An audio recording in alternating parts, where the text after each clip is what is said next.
साथियों नमस्कार। Jawahar GT road live में आपका स्वागत है। मैं हूं अभिषेक सिंह। गर्मी को आप देख रहे हैं किस तरह से, कहीं 38, 40, 42 तो साहब कहीं 44 डिग्री सेंटीग्रेड का भी जो माहौल है उससे देश की क्या राज्य की भी जनता जो है बुरी तरह से त्रस्त है।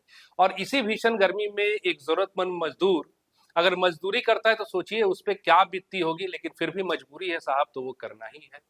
और अगर बात कोयला खदानों की करें तो वहां पर भी मजदूर जो है क्या दिन क्या रात क्या धूप क्या छांव अपने काम को करते ही रहते हैं।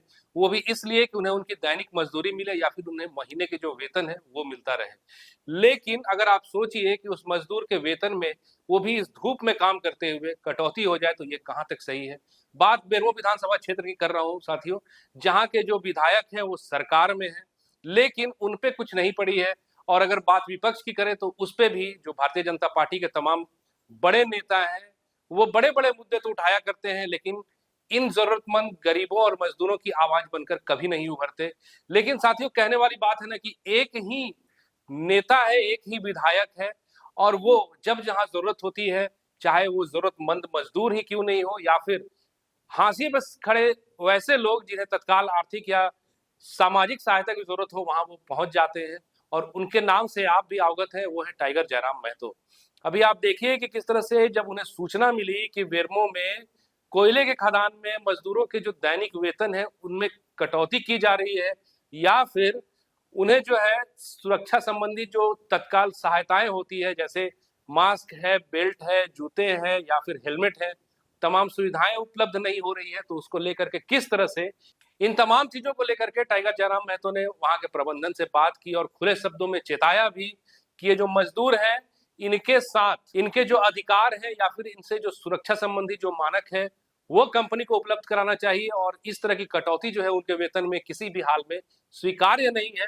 हम चाहेंगे कि एक बार आप पहले सुनिए कि जयराम महतो ने क्या कुछ कहा है, उसके बाद हम आगे की बातचीत को जारी रखेंगे। आप देखिए यहाँ बैठे हैं तो टेम्परेचर ठीक ठाक है, हम लोग बैठ पा रहे हैं, हम लोग कम्फर्ट है। देखिए आप बीमार है फिर भी ड्यूटी कर रहे हैं क्योंकि आप यहाँ कम्फर्ट है। लेकिन बाहर जो लोग कम्फर्ट नहीं है, 40 डिग्री का टेम्परेचर है, 8 घंटा 10 घंटा 12 घंटा मेहनत करते हैं। आपको मालूम है नहीं, कई वर्कर तो ऐसे ही मर जा रहे हैं काम करते। वो इतना अपना शरीर खटा रहे हैं कि कोई बीमारी नहीं, बस प्रेशर से और वर्कलोड से डेथ कर जा रहे हैं। तो हम जहाँ है वो कंफर्ट जोन में है, वो जहाँ काम कर रहे हैं कंफर्ट जोन में काम कर रहे हैं, इसलिए उनकी हाजिरी में किसी प्रकार की कटौती नहीं होनी चाहिए। पहला बात तो इस बात को एकदम नोट कर लीजिए। दूसरा बात, लोग कोई बड़ा चीज तो नहीं मांग रहे, जो न्याय संगत है किट मिलना चाहिए, जूता किट हेलमेट ये सारी चीजें आप प्रोवाइड करवा दीजिए। किट भैया पूरा जो भी नया वर्कर आता है सबको नया देते हैं, पूरा ऐसा नहीं फट जाता तो भी रिप्लेस करते हैं। हम मानते हैं जब कोई भी संस्था चलती है तो जो भाई उसके मॉनिटर कहिए या हेड कहिए, वो थोड़ा सा कभी दिशा निर्देश कहने के क्रम में थोड़ा सा डांट फटकार होती है, वो मामूली चीजें हैं, लेकिन अभद्रता नहीं होनी चाहिए। डांट फटकार थोड़ा सा स्ट्रिक्ट ये होगा, अगर एक प्रिंसिपल है तो बच्चों को थोड़ा स्ट्रिक्ट होकर कुछ कहेगा, लेकिन अभद्र तरीके से नहीं। आप कंपनी को चला रहे हैं, बिल्कुल जो वर्कर आपके पास काम कर रहे हैं निसंदेह आप उनको गाइडलाइन दीजिएगा। कभी आपको उस गाइडलाइन में गुस्सा भी होगा, वो स्वीकार्य है, वो वाजिब है, लेकिन अभद्रता नहीं होनी चाहिए, अमर्यादित नहीं होनी चाहिए। इस बात को क्लियर नहीं। आप इस कुर्सी में बैठे हैं तो भाई आप सीनियर पोस्ट पे हैं या फिर आप उनसे ऊपर लेवल के पोस्ट में हैं, तो नो डाउट जो लोग आपके अधीन काम कर रहे हैं उनको आप गाइडलाइन दीजिएगा, उनको डांट फटकार भी थोड़ा बहुत करिएगा। अगर वो गलत करे तो, अगर वो काम ठीक से ना करे तो, लेकिन मैंने तरीका ठीक से नहीं। लेकिन भैया एक खबर ये गलत है, मतलब कोई बदतमीजी करता है, गाली, ऐसा कुछ भी नहीं, किसी के साथ भी नहीं। सबसे मतलब जितना भी स्टाफ है अपना भैया चाचा ऐसे ही करके ही बात करता है। हाँ मैं हूँ, मैं जैसे कभी बोलते होते भाई क्या चल रहा है क्या नहीं चल रहा है। सुनिए दो बात हम बोलते हैं, एक बार कंपनी तरफ से हम लोग सेफ्टी मिलेगी सब वर्कर का, और 3 बजे रहे हैं और हाजिर नहीं दिया, बताइए ये ऐसे होता क्या ऐसे कैसे होता? हम लोग का कुछ नहीं समझता ये सब बढ़िया सब हम बदल नहीं दिया, हम बोला वो भी किए। एक दिन क्या भैया अपना सेफ्टी आपको तो इसको समझना चाहिए था ना। आप नोटिस करेंगे तब ना मैं समझेंगे। कौन नोटिस करेगा सर? मारने से मारे नोटिस कौन करेगा आपको?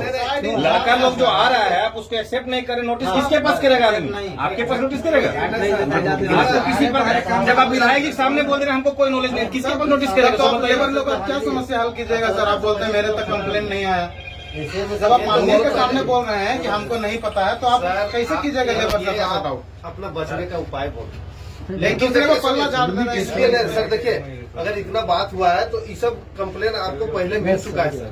मेरे नॉलेज में तबीयत खराब है सर, रेस्ट कीजिए। तबियत खराब है क्या? कीजिए। तबियत खराब पूरा है? तबियत खराब है क्या आपको?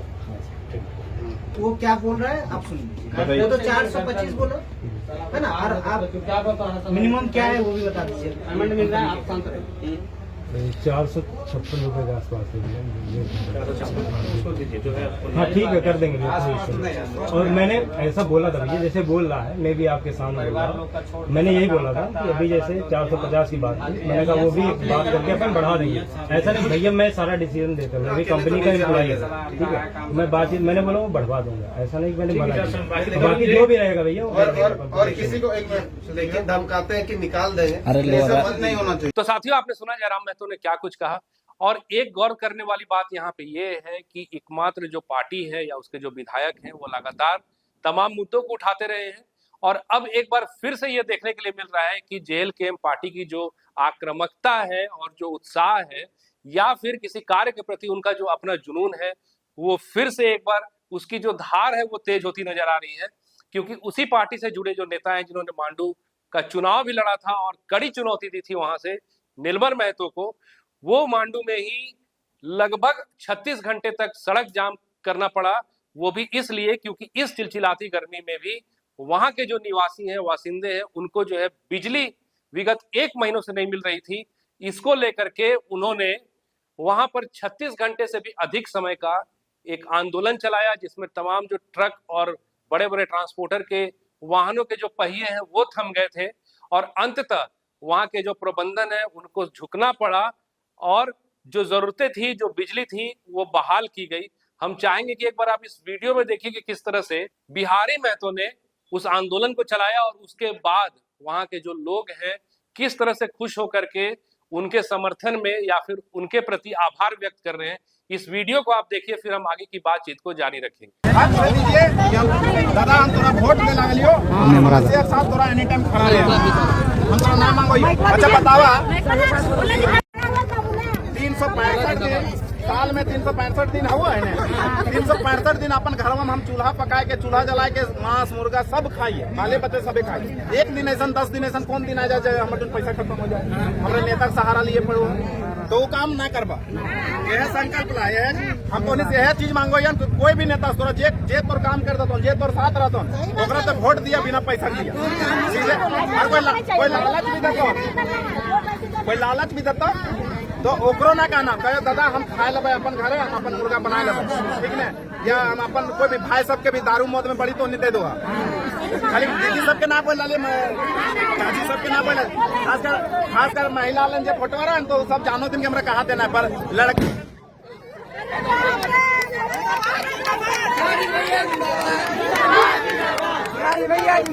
तो एक चीज के भी धन्यवाद रहता है, मीडिया सबके भी धन्यवाद रहता है। और ये गांव के आदमी सब जब बसतपुर के गांव के घरों में हमने रोक ले लिए और ये गांव के आदमी सब हमने मदद करते हैं, तो पूरा बसतपुर गांव के आदमी के धन्यवाद रहता है। अपन चलती हमने चलती अपन गाड़ी घोड़ा सब रोक के दलती, हमने चलती अपन गाड़ी घोड़ा सब रोक के दलती और अपन नुकसान सह के तोनिक मदद करल। एक तरह से मदद ना हो, पैसा अपन नुकसान करके तोनिक मदद करल तो इन बसतपुर गांव वाला भी धन्यवाद दा, हमरो दा तो अपनो भी ला तो समय दिले। जिंदाबाद, नारी शक्ति जिंदाबाद, नारी शक्ति जिंदाबाद, भारत माता की। हम ज्यादा दूर के लागियो ना तोनी से घर सामने कोई भी दिक्कत बेहतर, कोई भी दिक्कत बेहतर। अरे तो नहीं इतना लग हमारे घर में जगह ना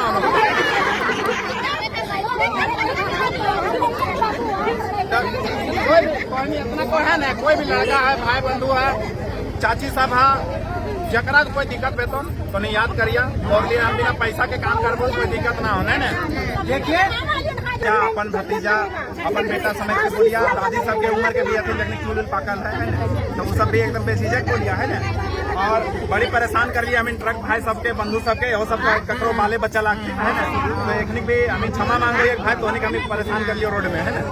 तो इन भी अपन घर परिवार के पीछे पहुंचा तो सबके ले गई तो पकड़ देखिए हमारा आज मीटिंग ठीक है, हम मीटिंग छोड़ के इधर हम ठीक है, और हमको खुशी आप लोग इतना है, आप लोग का प्यार मिला, हमको बड़ा खुशी लगा और आगे भी हम अपेक्षा यही करेंगे, कुछ नहीं चाहिए आप लोग से।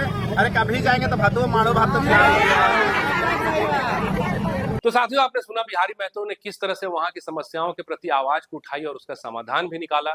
और गौरतलब बात यही है कि एक पार्टी का एक नेता, एक विधायक होकर के भी किस तरह से उन्होंने विपक्ष की भूमिका जो है वो न सिर्फ विधानसभा में निभाई है, बल्कि जयराम महतो आवाज भी बने हैं उन तमाम जरूरतमंदों का, चाहे वो छात्र ही क्यों नहीं हो। आपको याद ही होगा किस तरह से छात्र से जुड़े जो छात्रवृत्ति का मामला हो या फिर नियमित जो वार्षिक कैलेंडर है उसको जारी करने को लेकर के उन्होंने पदयात्रा का भी एक आयोजन किया था, जिससे कि छात्रों को न्याय मिल सके। इसी तरह से चाहे वो दिन हो या रात हो, कभी भी जहां किसी की जरूरत होती है तो जयराम महतो ये नहीं देखते कि कौन सा वक्त है और कब जाना है, बल्कि तत्काल जो है वहां पहुंचकर उस स्थिति को निपटाने की और जो जरूरत है उसे पूरा करने की कोशिश भी करते हैं। लेकिन साथियों, जो विपक्ष है, विपक्ष के जो नेता हैं, उनकी स्थिति या उनकी उपस्थिति इस तरह से कमी नजर आती है जो उनका कर्तव्य होना चाहिए।